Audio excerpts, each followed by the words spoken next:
माननीय श्री उमेश भाई पटेल।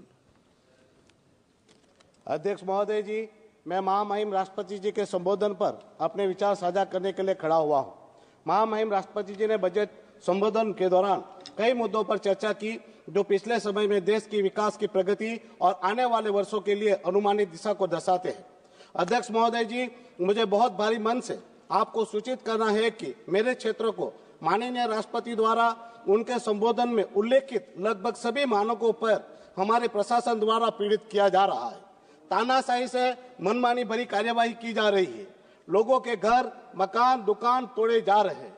लोगों के रोजगार छीने जा रहे हैं और यह रोजमर्रा के मामले का विषय बन गया है। अध्यक्ष महोदय जी, हमारे प्रदेश के प्रशासन की जमीनी कार्यवाही केंद्र सरकार की विकास और जल कल्याण पर घोषित प्रतिबद्धताओं के साथ पूरी तरह से भिन्न है।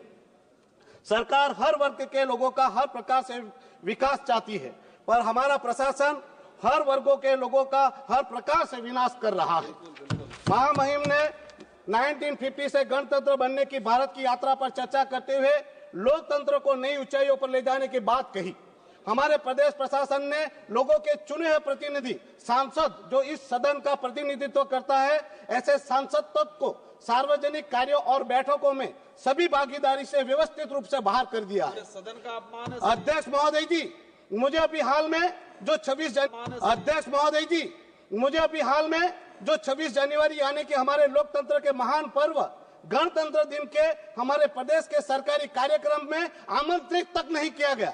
जब हमने इस विषय पर वहां के अधिकारी डिप्टी कलेक्टर को सवाल पूछा तो उन्होंने कहा कि यह सार्वजनिक कार्यक्रम है जिसमें आप सांसद को विशेष रूप से आमंत्रित करने की कोई आवश्यकता नहीं है। जब हमने उनको पूछा कि दूसरे प्रतिनिधियों को आमंत्रित किया गया है, मुझे क्यों आमंत्रित नहीं किया गया, तो अधिकारी ने मुझे जेल में डालने की बात कही।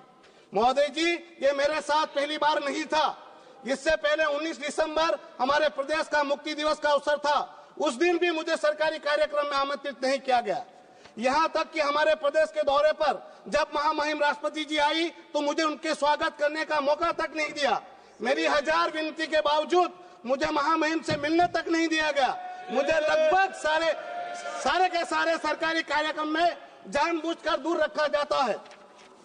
अध्यक्ष महोदय जी, हमारा प्रशासन मुझे बार बार नीचा दिखाने का प्रयास करता है और मुझे अपमानित करने का कार्य करता है। क्या ये केवल सांसद के रूप में मेरे अकेले का अपमान है? क्या ये लोकतंत्र का अपमान नहीं है? क्या ये मेरे प्रदेश के लोगों के अपमान नहीं है जिन्होंने मुझे चुनकर यहाँ भेजा?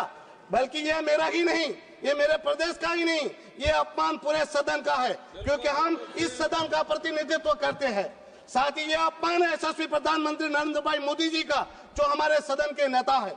इतना ही नहीं, हमें अपमानित कर लोकतंत्र की बार बार निर्मम हत्या कर वो महामहिम राष्ट्रपति जी एवं गृह मंत्री अमित भाई शाह जी को शर्मसार करते हैं, क्योंकि हमारा संघ प्रदेश सीधा उनके मार्गदर्शन एवं निगरानी में चलता है। मैं अध्यक्ष महोदय, इस सदन के अपने सम्मानित सहयोगी से पूछना चाहता हूँ, क्या निर्वाचित प्रतिनिधियों की प्रभावी भागीदारी के बिना लोकतांत्रिक ढांचा सफल हो सकता है और अपने आप को बनाए रख सकता है? क्या ऐसे लोकतंत्र की नई ऊंचाइयां मिलेगी?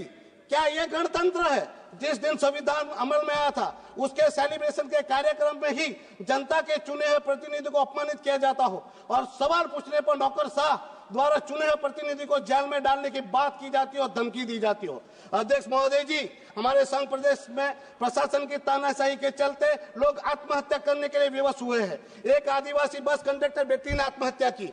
एक गरीब आदिवासी प्रशासन से टूटते हुए अपने घर को बचाने के लिए अपने आप पर मिट्टी के तेल डालकर जलकर मर गया, पर दुखद है उसका घर नहीं बचा।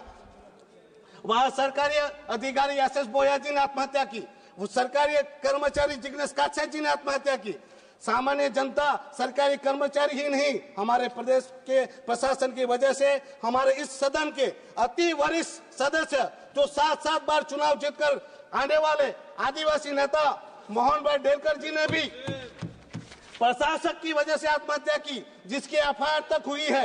ये प्रशासक, उनका प्रशासन अभी भी सुधर नहीं रहा है। अभी की एक वारदात बताना चाहता हूं। मेरे संसदीय क्षेत्र दीव की गांधीपुरा विस्तार में रहने वाली एक दलित एससी जाति की गरीब कल्पनाबेन भिखा जादव की बात करना चाहूंगा। महोदय जी, कल्पनाबेन के परिवार द्वारा बनाए गए लीगल घर को खाली कर तोड़ने के लिए प्रशासन जोरदार जो दबाव बना रहा है। घर खाली न करने पर इस गरीब बहन और उनका भतीजा जो सरकारी विभाग में डेली बेसिस पर काम करते थे उनको नौकरी से निकाल दिया गया। जब इस विषय पर लेकर कल्पना बहन कलेक्टर के पास गई और उन्होंने कहा साहब आपने हमारी नौकरी छीन ली है, अब हमारा घर भी तोड़ देंगे तो हमें आत्महत्या करनी पड़ेगी, तो उस कलेक्टर ने उस आदिवासी बहन से कहा मर जाओ, मेरा नाम लिख के मर जाओ, मुझे कोई फर्क नहीं पड़ता, तुम्हारा घर टूट कर रहेगा। और ये लिखित में फरियाद की है। मैंने भी मंत्री जी को इस बात पर संज्ञान देने के लिए कहा है। लोकतंत्र की हत्या है यह महामहिम जिन्हें देश के गरीब लोगों को घर देने के सरकार के महान संकल्प से अवगत कराया, लेकिन हमारा प्रशासन लोगों के बने बनाए घरों को, मकानों को तोड़कर सरकार के महान संकल्प का सत्यानाश कर रहा है। महोदय जी, हमारा प्रशासन तो तानाशाही में किम जोन से भी ऊपर है। वो रात को सपना देखते हैं और सुबह तक हमारे प्रदेश का वो सपना कायदा बन जाता है। उसका कैसा रहेगा, वो दुकान कैसी बनेगी, दुकान का कलर कैसा बनेगा रहेगा, वो सब प्रशासन नक्की करता है। सर मैं पूरा ही कर रहा हूँ। लोगों को धमका कर, डरा कर, जबरन अपने फैसले सौंपे जा रहे, ना माने तो घर मकान दुकान तोड़ने की धमकी दी जाती है। धमकी ही नहीं, घर मकान दुकान तोड़े भी जाते हैं, लाखों के दंड की नोटिस भेजी जाती है और दंड वसूले जाते हैं, फिर उनके काम धंधों को सीज किया जाता है। ऐसे अवैध कार्य करने पर कोर्ट ने भी उनको फटकार लगाई है, लेकिन वो सुधरने का नाम नहीं ले रहे।